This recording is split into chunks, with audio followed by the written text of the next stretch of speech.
มาเด้ออยู่ลงระหว่างเด้อกำลังข้ามบักอยู่เด้อ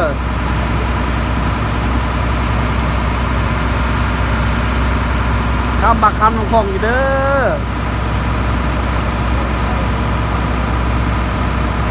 ข้ามบักข้ามบักใกล้จะฮอดแล้ว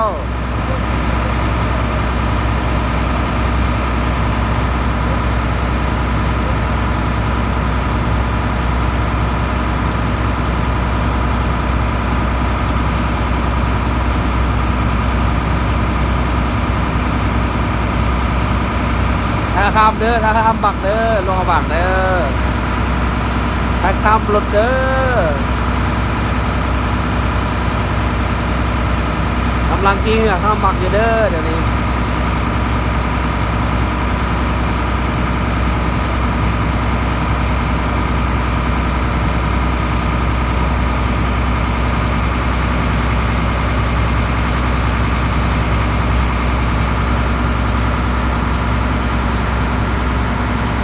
เด้อมาเด้อ